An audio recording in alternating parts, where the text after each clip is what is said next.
Hello to everybody, I'm Marco Beato, Associate Professor in Sports Science at University of Suffolk. Today, in this episode, we are interviewing Alex Latinjak that has recently published this book, PsychMapping Sport, Exercise and Performance, an Applied Approach. And obviously, we have here as guest Alexander, so I would like to ask our guest to introduce himself briefly. Thanks for having me. So my name is Alexander Latinjak. I'm too an associate professor at the University of Suffolk, but I'll be moving to University College Dublin in January 2025. I'm also, besides being academic lecturer researcher, I'm a first team sports psychologist at Basketball Girona, which is a first division basketball club, and I am the head of the Psych Mapping research project, which is what this book is about. Thank you very much, Alex. So that is great. So my first question is about what is the book about? Okay, so this book is something quite weird in sports psychology, psychology of sports sciences, because it presents what we call integrative theory, and integrative theory that explains people and their behavior. There are many theories and research, and it's really hard sometimes to keep up. So what this book does is integrate a huge amount of research, a huge amount of evidence, and creates an understandable explanation, or at least approach to understanding people and their behavior. It is somehow an innovative philosophical approach to both sport exercise and performance psychology, but also to sport exercise and performance psychology practice. It's not a research-based theory in a sense that it can be verified. No, it is a pragmatic approach that you can use when working with athletes and working with exercises and working with performance. And in that line, in this pragmatic uh, view, it contains practical case studies, for example, about how we apply this way of looking at sport and exercise psychology, or more, how we look at people who have performed. And it also contains a step-by-step guide to one of the most important aspects of psych mapping, which is the psych mapping exercise. It's a self-exploration exercise where people create a map about all the important things that influence their performance and well-being in sport, mainly psychological, also social, but as well technical and physical. Oh, very interesting. Thank you very much, Alex. The second question is about who is the book directed at? So of course it is meant for sport exercise psychologists. It gives them a theoretical overview of the science they have. You see, sport exercise psychologists, they're usually specialized in specific areas of the science. When you research, you're even more specialized, but even if an applied practitioner, there are areas that you understand more and others you understand less. This book gives you this integrative, holistic overview of everything that you need to know when you work in sport and exercise psychology. And it offers sports psychologists practical tools they can then use in their applied practice. But besides that, the book isn't only thought for sport and exercise psychologists. It is also thought for coaches and teachers, so sport and exercise teachers, but teachers in general, and other people who work with elite athletes, so physiotherapists, nutritionists, even sometimes parents and athletes. They can use this book almost like a sport and exercise psychology course, which will help them to understand other people, the people they work with, and themselves. So one of the important things is sport and exercise psychology is independent of the presence of sport and exercise psychologists. So if you're a coach and you don't work with a sports psychologist, your athletes, your staff members, they will still experience mental and social challenges. And you will still have to help your athletes with mental and social challenges. Although you're not a sports psychologist, those aspects will exist independently. And this book will help you understand first what is happening and then deal with those challenges. Oh, that is very interesting. So the book is not only about psychologists, so can be read, can be used, the principle by all the people that can work in sport. So that is very interesting. And I'm curious now, what did you write? Why did you write this book? So what is the rationale, the aim for you? Okay, so this goes back a while. And I'm a researcher. I'm actually a self-talk researcher. So self-talk is this very small topic which I know very, very much about, and nobody cares. And that indifference from people made me wonder, why do people not care what we study? And what I found out, the first thing is that we all study and we all publish very, very much. We're in what we could say a publication boom. So in 1999, in sports psychology, there were published around 100 papers per year. Right now, we look at almost 3,000 papers published every year on sports psychology. I don't know the numbers in sports sciences, to be honest, but I know, for example, in psychology, we would be talking about close to 40,000 papers published every single year, which means that professionals can't keep up. Even researchers can't keep up. That's why we over specialize and we stay in our small niche areas, like I stayed in self talk, but we lose focus of what this area is about. Based on that, the one thing we did is we started like a literature review of reviews, and we created what we call a knowledge map. That is a visual representation of what sport and exercise psychologists study. It was more a summary of what has been done, but people started using it as a theory to explain people and their behavior. It was an interesting approach, but it wasn't perfect. Okay. But one thing it led to was the PsychMapping exercise. It allowed, so once we understand everything that people are studying, we can create a self-reflection exercise that looks at people holistically. And it worked phenomenally well. So at the University of Suffolk, we have now taught over 300 professionals how to use that exercise. And those that didn't only learn the exercise, they liked the exercise and they liked the theoretical background. So this knowledge map that we painted so much that they created a psych mapping community. And in that community, we developed the exercise, we developed the theory to a point that we needed one place where we could teach people or show people where we've gotten in the past 4 years. And that is why we wrote the book, to present a developed version of the theory, a psych mapping theory, this integrative theory, and to present the newest advances, both in the original psych mapping exercise, but also other exercises that derive from this holistic framework. Oh, thank you very much, Alex, for the explanation. So on one point, I can agree on you about is the number of papers are published in sports psychology or sports science now is really difficult, or as you said, impossible to read them all. There is no way researchers specializing in each topic and practitioners that don't have the same time that academics maybe have, although as academics we don't have all the time that maybe people think to read, actually is really impossible to stay completely updated. And these type of books are very important to summarize some of the recent evidence. But the next question is exactly related to that. So, there are many papers, there are also other books. What is the difference between this book and others? So, why should some practitioner, researcher buy and read in particular your book? So yeah, you're absolutely right. I mean, it is strange that you combat the presence of too much publications publishing even more. But most books, if not all books, they follow one of two basic outlines. They're general handbooks. Okay, so we have 2 volume, 3 volume handbooks on sport and exercise psychology. They exist in all sports sciences. And what they use is a bottom-up approach to showing sport exercise psychology.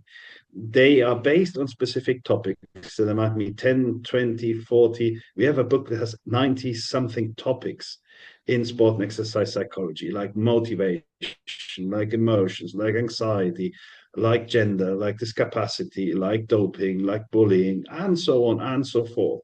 So many of those lines of research, many of those niche topics that researchers develop, they're put together. And you're supposed, by reading about these niche topics, they share things, but they're disconnected between each other. You need to make the connection as a reader and form some sort of greater understanding. The other type of books you find is, of course, the topic books. So some of the topics, some write books about niche topics. I have myself taught book. There are books about persuasion, there are books about emotion regulation, there are books about motivation, and so on and so forth.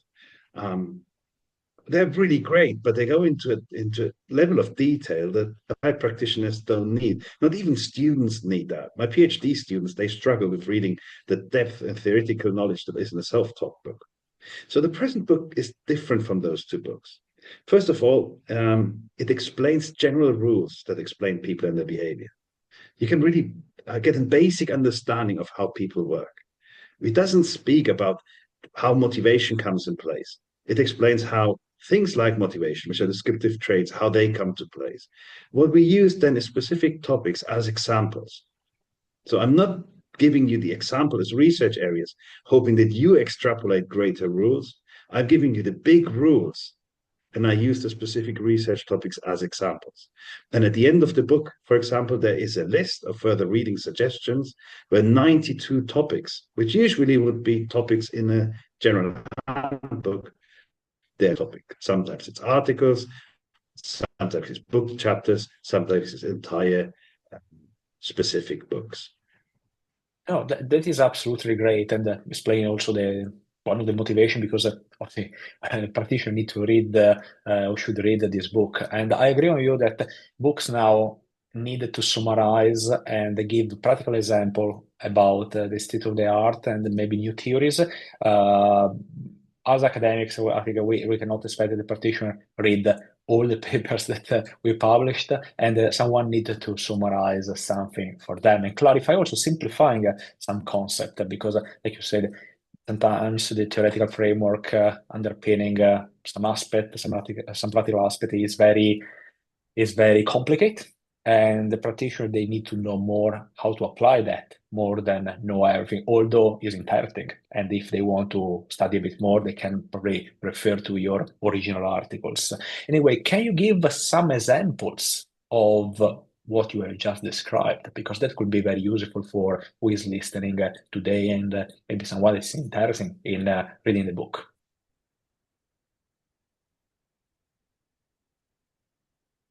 Okay, I can give you some examples. Okay, so basic rules mean that they are topic independent. Okay, so for example, performance is a topic that probably all listeners will be interested in. How do we explain performance? Why do people perform the way they do? Why does a very skilled athlete make a unforeseeable mistake? Well, every performance is determined by the state people are in while performing. Those could be physiological states. So we know that, for example, brainwave activation patterns have a say in how we perform. Muscle activation patterns, metabolic processes, they all have a say. They all contribute to our performance. Psychological states like emotions and thoughts contribute to our performance, but also social experiences contribute to our performance. Here you could go into examples of acceptance, attitude towards others, sense of belonging. Those all contribute to performance, but generally it is the state you're in while performing which explains the performance you get. Now, that state doesn't come from anywhere. It's greatly determined by who you are, by your traits. So physical traits like your muscle development will influence, for example, a physiological state like your muscle activation pattern, or a psychological state like your motivation while you practice sport will influence your psychological experience like emotions while you practice, or skill related traits. So if you're better performing, if you have better skills technically, your muscle activation pattern will probably be more aligned with the requirements of every tactical or technical execution, which then leads to better performance. But traits, okay, if we go further, so we know now states determine performance, traits determine states. So who we are tells us a lot about how we are, and how we are shows in how we perform. But if that was true, we would always perform the same way because we are the same person. So there are other influences. We know, for example, that external factors impact states and thereby performance. Okay, but that impact depends on how those external factors are perceived. So a coach criticism can make you feel insecure, which then leads to hesitant execution. But that criticism is probably impacting you negatively because you perceive it as a threat, as something negative. Imagine an athlete who sees criticism as, oh, the coach sees me, the coach cares for me. That athlete might possibly feel more invigorated, which then leads to greater effort, expenditure, and performance. Okay. Another basic rule is that performance can be actually controlled. So people can take control. They're not passive.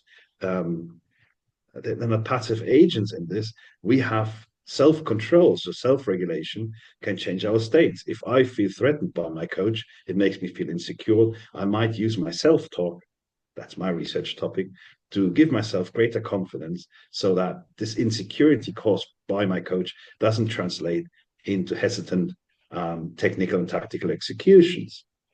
So basically, what this says then the theory is you want to improve people's performance, care about three things mainly. First, try and get them in the right state. So get them rested, get them feel confident, get them feel engaged, get them feel accepted in a group. Second, develop their traits.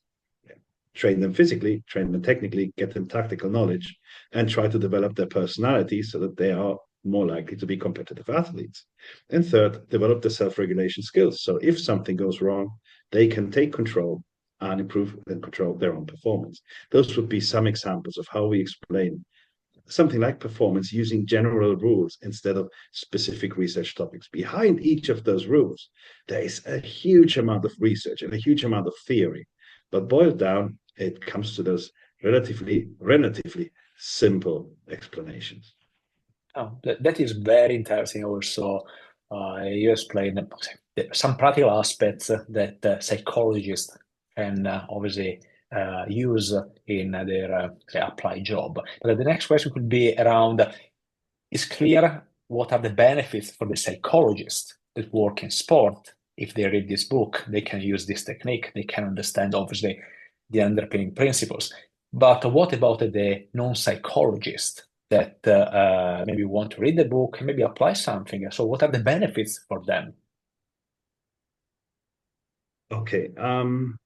So first of all, the book will tell coaches and other people that they are everyday psychologists. We call everyday psychologists people who, like psychologists, try and understand other people and help them. That's what psychologists do, but that's what a coach does for their players. That's what a teacher does for their student. That's what a parent does for their kids. We call it everyday psychologists. We just usually a coach use common sense to help athletes. Psychologists use common sense and theoretical background. So if I can get some theory and make it understandable to coaches, they will just become better everyday psychologists. The book contains another thing it contains specific questions. So a lot of segments of the book are followed by questions you can ask yourself if you want to learn about yourself. So a coach can learn about him or herself, and that self-knowledge will be a basis for better practice. But they can also use those questions either to ask them directly to their athletes or to use them to analyze what is happening with their athletes and get a more thorough understanding of the causes of what is happening. And then we have the case chapters, which often offer replicable procedures, things that coaches can do when working with their athletes. Often what sports psychologists do isn't as complicated. The real value of sports psychologists often is why they do what they do. So if we are giving you some procedures that you can apply, some of those ideas coaches can directly copy from the book and use them in their work with dealing with athletes, dealing with teams, especially if there's no sports psychologist around, which is unfortunately true for many applied contexts, many playing contexts. Sports psychologists are a luxury, and when that luxury cannot be bought or financed, then coaches will have to do sports psychologist jobs. This book will help you do that job better. On that, I completely agree. To be honest, you can see many examples where strength condition coaches, that is one area, or coaches, field coaches, that they need to have a psychological background. They need to take some actions. And like you said, the everyday coach psychology example for coaches is particularly interesting because they are everyday psychologists, although maybe they don't have that background, but they can learn something from, for example, a book like this one. So that is absolutely great. But I want to ask you maybe a slightly different question because you have presented all, like say, the background, the explanation, and also why this book could be useful for non-psychologists. But I have noticed one thing: the book has no references. So first question is this a scientific text? So how you describe it, and what are the basis for the rules that you have presented in this book? That's a good question. Look, the the book is based on science, so none of the ideas in the book are mine. They all come from long lines of research, but I wouldn't call it a scientific text. It is at least as philosophical as the scientific, and I don't say philosophical in a sense of the old Greeks and pondering about the meaning of life and the world, but as a professional philosophical stance. It's a way of looking and approaching our everyday work. In that sense, it is integrative, it is pragmatic, it is holistic. It is something that works more than something that, as one concept, has been proven. Now, the one thing that I did when I started is, now that we have artificial intelligence, I gave artificial intelligence a lot of textbooks, and I said, can you create an integrative theory about, you know, humans and their behavior for me? And it created a big ball of gibberish. So until now, artificial intelligence is great, but it still requires a human brain to create this type of model. So there is no statistical procedure. We use statistics and we use artificial intelligence sometimes as a substitute for human decision making and human creativity. In that sense, it is not a scientific book because there is no replicable procedure. If any of you wanted to do what I've done, you would come up with a different integrative theory. Now, you would have to read around 600 papers, 1,000, 4,500 papers. So if you want to give it a try, I'm up for it. And then we compare our models, and I'm sure that learning one from the other, we're going to get to something even better. But you need a lot of time to do that. Okay, so what I can say is, with all guarantees, is that every assumption made in the text is based on evidence and established theory. So I don't claim any of the ideas are mine.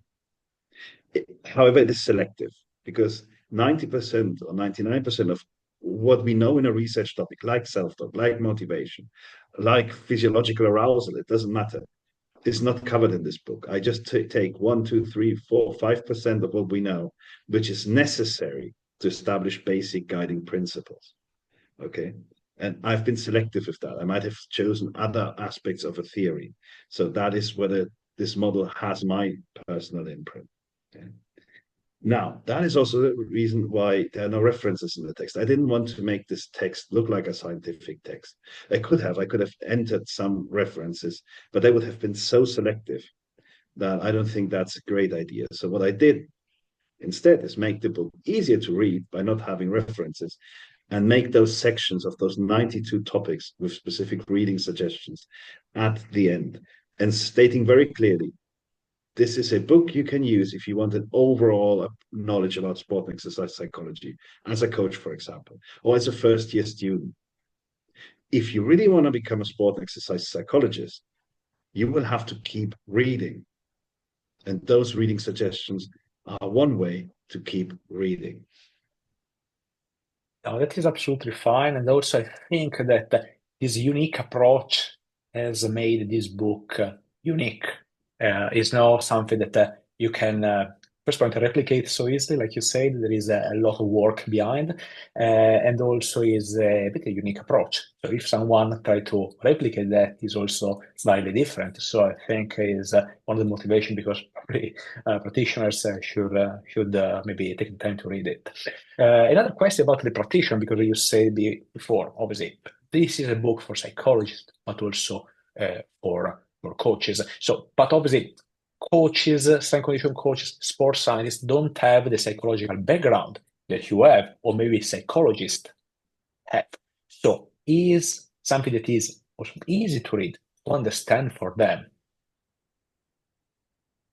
Oh yeah. Yes. So the one thing that I invented, that is part of my idea, but is that the book is written at different levels. So when you open a chapter, what you're gonna find is there's a summary, and then you have a gray little box with a couple of sentences in it. And then you have a paragraph or two, then another gray box and another paragraph.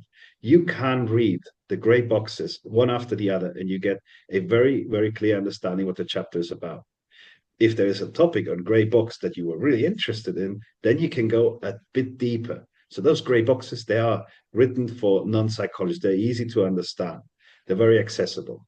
Then if you want to dig deeper, you read the paragraph below it. So some of my students, because they don't want to read everything and they're a little bit lazy, they read the gray boxes and they get a much better understanding than they had before over the topics, and they can continue reading the book. You don't need to read everything. Um, it is thought to be to allow people to engage at different levels with the material Mhm. it presents. Yeah, I like this approach because I found the same similar approach in a statistical book I was reading. So you can understand like the background and the choices and motivations for some decisions, even if you don't go in detail, but you have some specific boxes where you could understand exactly maybe the maths underpinning this decision, and that help readers to understand the topic at a different level. So that is great. So thank you very much for the explanation. And the next question is, what do you hope to achieve with this book? And yeah, I would like to understand your opinion about that. So, what you hope to achieve when the people will read this book? Oh, and there's this person who wrote Harry Potter and she got terribly rich, so that would be nice. But Yeah, yeah, I hope that for you, to be honest. Finger crossed. thank you. No, seriously. So, of course, one idea is to solidify the basics of the psych mapping approach. They're explained, they're in some chapters, they're in some articles, but you don't have space. You don't have enough space to really explain those. So, I hope that those become much more embedded within the sports psychology literature, as are the practical tools presented in the book. So that is more a personal, bit egocentric aim. But more generally, I hope to popularize the idea of integrative theories. I said it before; it might sound more like a joke that I want other people to read 1,500 papers and come up with their own model, which is unlikely for each and every one who's listening here. But maybe one day somebody else will say, look, I don't like this theory, but I like the idea of creating a theory. And so I hope to contribute that integrative theories become much more commonplace than they are right now. There are very few of them. I would also like to impact a little bit the way that sports psychology is taught, especially in non-psychology degrees or non-sports psychology degrees. You see, you sometimes have one or two or three modules in your career. In the UK, you have more. Some places like Spain or Italy, you probably have one. And what lecturers do is they present you with a selection of topics, maybe 10, maybe 12, maybe 16 topics. But you, again, it has to be you who somehow comes out establishing general principles about people work. So it's kind of, I can't explain performance, but I know about motivation, emotions, and so on and so forth. So I really would like that we move towards a more generic top-down approach to teaching, promoting a global understanding before going into specific research topics, as it is done now. And finally, on a very pragmatic level, I really hope that coaches and teachers read this book and become better everyday psychologists, supporting their athletes, their students, the people around them, even themselves, better with mental issues. I don't say clinical issues, just everyday challenges, especially when and because often no sports psychologist is available. Oh, thank you very much for the explanation. So I really hope, obviously, the book can support practitioners in this way, just as you have described. And the last but not least is how can people get your book? So if they want to buy it, where should they go? Well, yeah, well, it's published by Routledge. You can see that in the image. That's the Taylor Francis company. The name is there, Psych Mapping Sport Exercise and Performance. If you enter that name in Google, you'll find the web page. It is relatively affordable, so it's less than £40. Um, and you should definitely get one. Um, I'm a big fan of paper versions, so um, I recommend the paper version because it's nice to have something in your hand. You can write in it, and it makes nice on your it makes your office look nice and you look more intelligent having this book there. People will recognize it. But yeah, it is freely available for people. You just have to buy it. You can buy it on Amazon. I think it is. It's easy to get if you just want to. And if you want to, you can become a better sports psychologist, even if you are not a sports psychologist, by reading and by buying and reading this book. No, fantastic. Thank you, Alex. So obviously, I hope you will send me a free copy. But if you don't do that, I'm going to buy a paper version of your book. So really, thank you so much for your time to answer all my questions and to presenting your book on this channel. And I hope that some of the people that follow this channel and also future practitioner will buy your book. Thank you. Thank you very much for the invitation. Thank you for having me here.